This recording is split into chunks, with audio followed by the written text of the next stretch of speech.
दीपक की आकृति दुनिया की सबसे ताकतवर सिद्धि को बुलाने की एक कुंजी है। कौन कौन सी शक्ति प्राप्त हो गई है आपको, तो कुछ इस वीडियो में जानते हैं। आप बहुत बार पूछते हैं कि जी अगर इस तरह की आकृति बनती है तो हमें क्या प्राप्त होता है। तो माँ के अलग अलग रूप हैं और उन अलग अलग रूप में जब माँ सबसे ज़्यादा उग्र रूप में आती है तो उन्हें माता काली कहा जाता है। उनके हाथ में तलवार, त्रिशूल और एक कटा हुआ सिर तथा एक कटोरा या खोपड़ी जैसा कपाल कहा जाता है। उनमें से कहा जाता है कि जब भी माँ ये चीज़ें धारण करती हैं तो उनके पास कुछ चीज़ें और भी होती हैं। अंजल नाम से प्रसिद्ध धनुष, प्रकाली नाम बाण, इस तलवार को कालराज के नाम से भी जाना जाता है जो माँ धारण करती है। आप सभी जानते हैं कि बहुत सारे व्यक्ति ये कहते हैं जी हमें कौन सी सिद्धि प्राप्त हो रही है। तो जैसे माँ की बहुत सारी योगिनियाँ होती हैं, उन योगिनियों का कार्य होता है आपका साथ देना, और वो योगिनियाँ आपको अलग अलग रूप में प्राप्त होती हैं।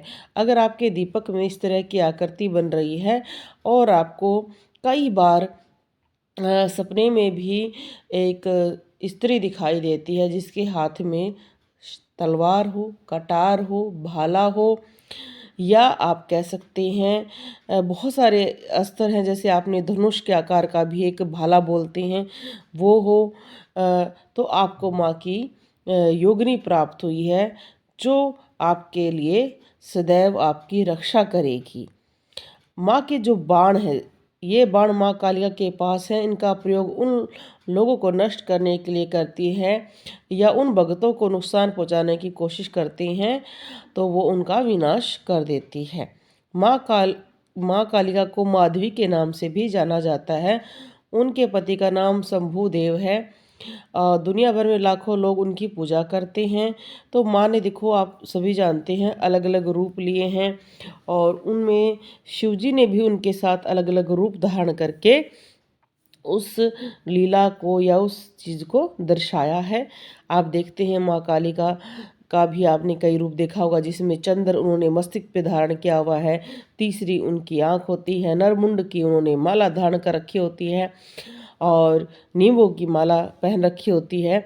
आप सभी जानते हैं। इस तरह की अगर आपके मन में कोई दुविधा है तो आप इस तरह की वीडियो देख सकते हैं जो हमारे चैनल पर है।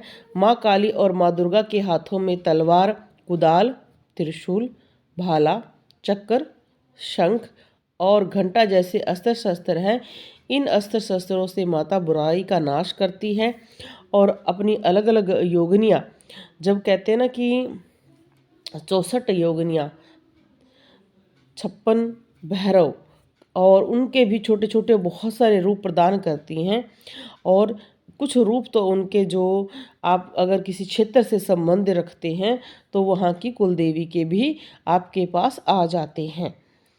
और बहुत सारे प्रश्न रहते हैं कि जी मैं माँ की पूजा करता हूँ और फिर भी मुझे लोग बहुत ज़्यादा तंग करते हैं। तो सदैव ये बात याद रखो, माँ की शक्ति आपके साथ है और माँ आपको अलग अलग रूप का संकेत दे रही है। क्योंकि देखो हम भक्ति करते हैं ना और हमें भगवान ने आशीर्वाद दे दिया। अब कलयुग है, कलयुग में तो कई व्यक्ति जैसे कहते हैं जी आप ऐसी कोई सिद्धि बताओ या पूजा पाठ बताओ जिससे देवता हमारे साक्षात सामने प्रकट हो जाए। जिस भी मनुष्य ने उनकी सिर्फ ऑरा को भी महसूस किया है ना, तो वो इतना ज़्यादा अपने मन के भाव को जागृत कर लेता है कि ये संसार उसके काम का नहीं रहता है। और हर मनुष्य एक लीला करने के लिए आया है, हर एक कार्य करने के लिए आया है। तो भगवान भी ये चाहते हैं कि भाई आप न, आपका जो कार्य है पहले आप उसको पूरा करें, क्योंकि हर भगत कहीं ना कहीं कई लोगों का कल्याण करता है, वो हमारे धर्म को आगे बढ़ाता है।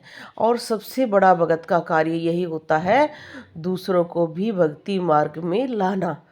जैसे आप कई व्यक्तियों को देखते हैं, कई व्यक्ति कुत्तों की सेवा कर रहे होते हैं, उससे प्रेरणा पाकर कई लोग और करते हैं। ऐसे कोई गायों की सेवा कर रहा है, कोई बंदरों की सेवा कर रहा है, तो कहीं ना कहीं वो दिव्य आत्मा होते हैं। वो एक प्रकाश जलाते हैं जिससे बहुत सारे लोग उनके साथ चल लेते हैं। ऐसे ही आप भी हो, आपके दीपक में अच्छी आकृतियाँ बन रही हैं, तो आप भी कहीं न कहीं कोई प्रेरणा का कार्य करना आपका एक मूल उद्देश्य है। इसलिए कहा जाता है कि शक्तियाँ मिल रही हैं और वो शक्तियाँ आपकी कई तरह की होंगी। सबसे पहली शक्ति होगी वाणी की शक्ति। आप बहुत सत्य बातें कहना शुरू कर दोगे। मन की शक्ति, मन के द्वारा आपको अपने आप पता चल जाएगा कि ये सामने व्यक्ति झूठ बोल रहा है। अगर ये वीडियो भी आपको अगर कहीं से भी झूठी लगे, तो आपकी शक्ति आपको बताएगी कि ये बात तो नहीं होती है। मैं सदैव मानती हूँ ये बातें। मैं सदैव कहती हूँ कि कोई वीडियो किसी को समझ में नहीं आ रही है तो उसकी मन की शक्ति कह रही है, क्या तो वो उस लेवल तक नहीं पहुँचा है, क्या वही उसके लिए वो बात बिल्कुल ठीक है। और एक शक्ति होती है हमारी दिव्य शक्ति जिसको हम कहते हैं।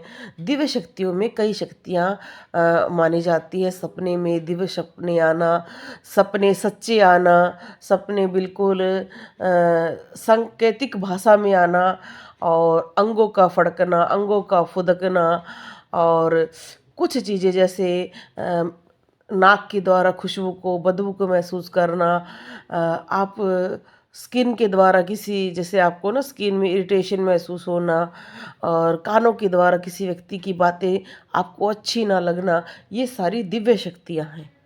और जिनके दीपक पर आकृतियाँ बनती हैं, उनको ये दिव्य शक्तियाँ सारी प्राप्त होनी शुरू हो जाती हैं। पर कई व्यक्ति ये कहते हैं जैसे कि जी हमें संकेत नहीं मिल रहे हैं। भाई शांत मन से देखोगे, समझोगे तो सब कुछ है आपके पास।